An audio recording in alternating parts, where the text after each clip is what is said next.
This is my original recipe and has become my #1 favorite chicken recipe, whether I'm hosting friends or just preparing a quick dinner for the two of us.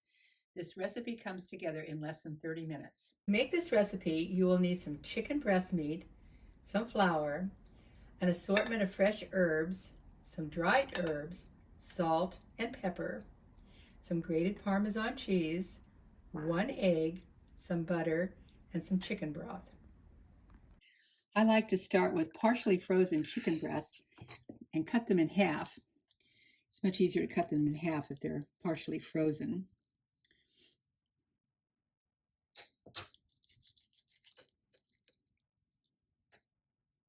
Next, I want to pound the meat to tenderize the chicken breasts.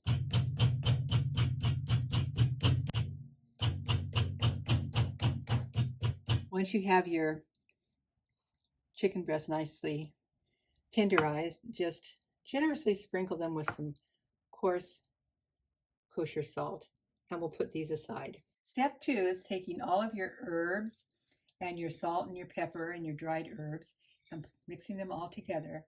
For fresh herbs, I've used Italian parsley, chives, and lots of garlic. For my dried herbs, I'm using herbs of Provence and some Italian seasoning.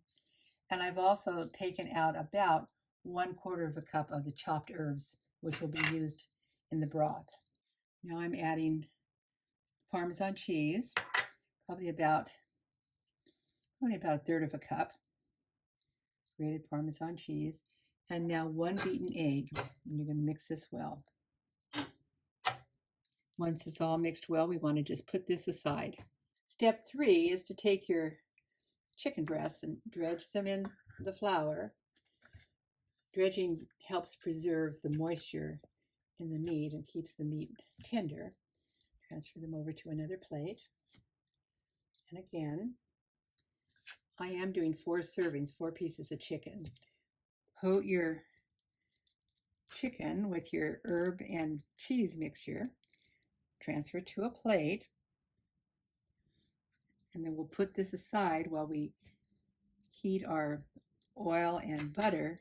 When your butter and oil have heated, just add your chicken to the pan, and we're going to brown this on all sides until it's golden brown. This will take about 5 to 7 minutes in total. Chicken breasts are cooking nicely, and it's time to turn them.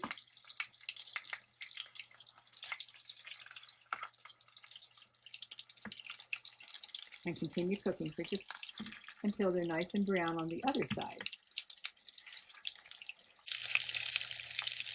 It's been about 7 minutes, and now I'm going to remove our chicken breast to a plate, and I'm going to put this aside. One of the things I really like about this recipe is that it can be done to this point and then put aside and finish off hours later. So if you were having dinner guests, for example, you could go this far and put it aside, and when you're ready to cook hours later, you can just come back in and you add it to the broth, and it'll be ready in 10 minutes.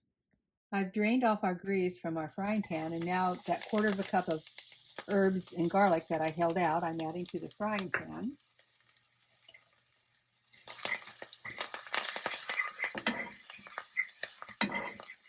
I've added about 3/4 of a cup to 1 cup of chicken broth.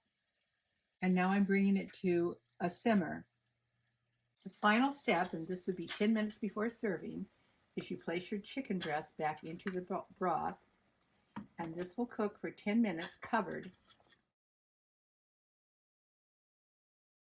Now you want to reduce the heat to a gentle simmer and cover for 10 minutes. To serve, spoon some broth over the chicken. I like serving with simple boiled parsley potatoes. This chicken is so tender it cuts with a fork, and the herbs, garlic, and Parmesan all come together to give some amazing flavors to what is destined to become a family favorite.